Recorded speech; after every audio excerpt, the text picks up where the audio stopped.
Why is the G-Man so lazy?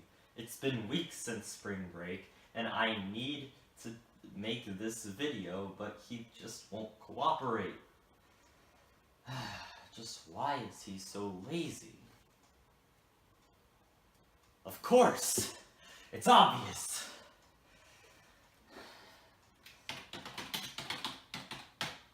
Of course, I must make the G-Man theory.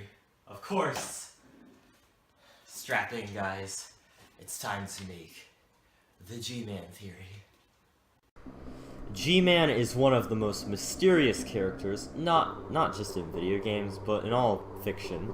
His actions are responsible for the events of Half-Life, and possibly Portal as well. So today, I will be talking about my ultimate theory on who this interdimensional bureaucrat really is. This theory may or may not work with my Valve Universe theory. It might, I don't know. It wasn't made with it in mind. I'll just say that. But chances are, if you liked it, you'll probably enjoy this one. Probably. Of course, there are spoilers as we're talking about the G-Man. I think that in itself is kind of a spoiler, isn't it? Just talking about it. So if you haven't played the games, and I do mean all of the games, then prepare for unforeseen consequences. So I'll skip a long introduction on who the G-Man is, since literally all theorists that I've seen, they go into a long explanation beforehand, and then they get to the theory, which is tiny and has not that much evidence. So for some reason you don't know who the G-Man is, but you clicked on this video anyway. Just go watch this video. It's cool. It's by Dredile. Go watch him. He's a great human being. Assuming he is a human being, which is debatable. Yeah, just go. It's there's a link in the description. Go check that out. It'll also be at the end of this video. Go watch it. Now, what do I think this suited man is, huh? I think that the G-Man works for Valve itself. Now, many in the past have come to the similar conclusion that G-Man is a representation of Valve, but I see him transcending that idea entirely. That the G-Man's mysterious employers are Valve, and that he is the instrument they use to set all of Half-Life in motion for their benefit. And now I'm going to tell you about it like I'm the crazy-haired guy from Ancient Aliens. Because, why not? So let's begin in Half-Life 1. Of course, he caused the resonance cascade, but just saying that's evidence doesn't necessarily count. It's kind of just restating what I just said. No. The real evidence comes from the ending of the game, when G-Man does two things. Firstly, he hires Gordon Freeman, who has by now proven himself a warrior. After hiring him, Gordon arguably becomes the literal face of Valve, but also being a pawn, not only being used by Valve in Half-Life 2, but also an asset that can be traded, as seen by the offers to use him by other companies like EA, Turtle Rock, and I guess Gearbox as well, in a way. However, I'll talk more about that later. Secondly, the G-Man says, "The border world, Zen, is in our control for the time being." I believe that this is a hint towards Prospero, a cut game Valve was planning to make where the player uses this library hub place to teleport to other maps and places that community people would make, like modders and stuff. Given that Zen is a border world, is it possible that G-Man was planning to build a library on Zen for Valve, maybe? However, since Prospero was never made, there was never a library in Zen, so G-Man didn't do anything there, which it explains why the Combine, as seen in Half-Life 2, just slipped through there, like, with ease to come and invade Earth. Now, let's move on to Half-Life Opposing Force. This is where some of my proof comes in. The other stuff was just theoretical stuff if you think that my theory is correct. Should have been moved to the end, but I'm lazy. I'm not gonna do any of that now. The proof that this game provides has to do with the controversy about whether this game is canon or not. There's kind of a controversy there. You could probably just go. I think there's some stuff about it on the wiki. Go look up about that. You know, look into it. Do your own research. I'm not doing your research for you. So taking my theory into consideration, like bad writing, basically in the game, G-Man kinda like it's not canon, and what the G-Man does in it, he literally blows up the entire game with the nuke at the end, and then he takes the one survivor, Adrian Shepard, into stasis. So basically it's covering the entire game up because everything in it is now destroyed, like an actual cover-up. So it doesn't even matter if it's canon or not anymore because everyone that is there is dead now. Kinda makes sense, maybe. I think the proof is really the next one here. Moving on to Half-Life 2, this has to do with like the dialogue with Breen and the G-Man at the end. Like Breen says to that Freeman has proven to be a fine pawn for those who control him. How about it, Dr. Freeman? Did you realize your contract was open to the highest bidder? It's kind of like that's hinting towards it. And then the G-Man then says, "I've received some interesting offers for your services."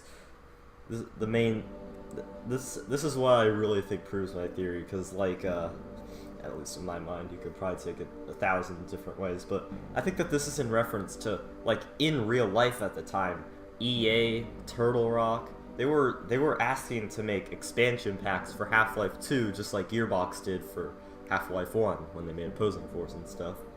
So I think that that's G-Man's way of saying, I've gotten some interesting offers by other companies for your services, so that they can make games where you play as them, like Half-Life 2 Episode 4, if you've ever seen that.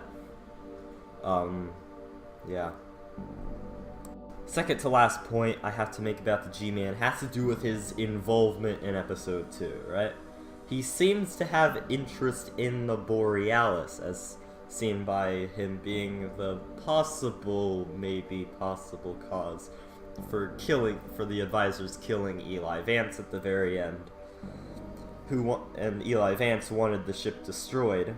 I think that him wanting the Borealis intact has once again has to do with Prospero, because in like a conference, Gabe Newell said that they would begin to work on Prospero again after Team Fortress 2 was out, and that came out right after Episode 2. So maybe they were planning to use the Borealis' teleportation technology to use as a library. That would be cool.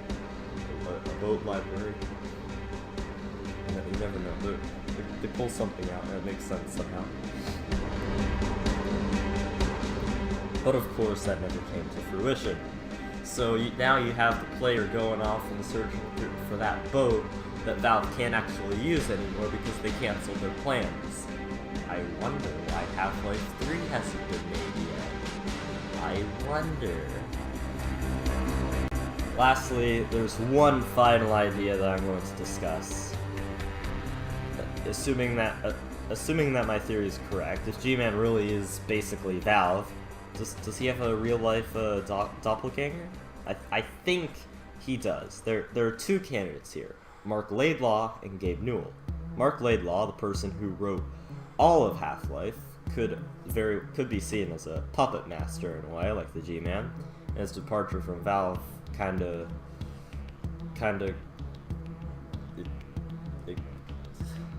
I can't talk today.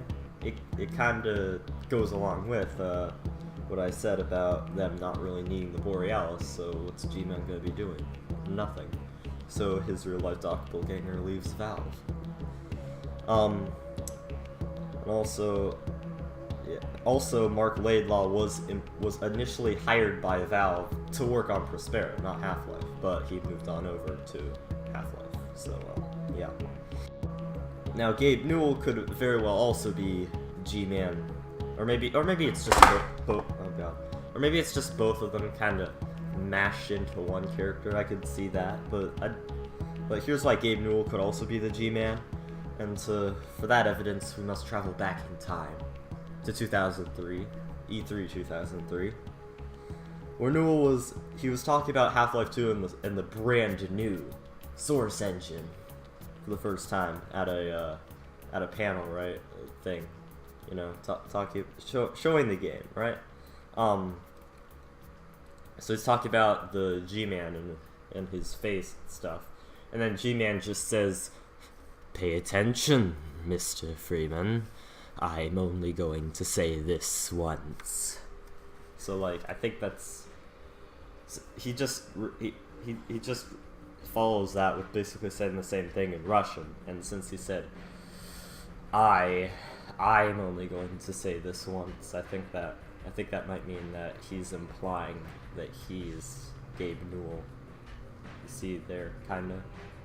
Do you catch my train of thought? No? Well then leave a dislike on this video. I mean,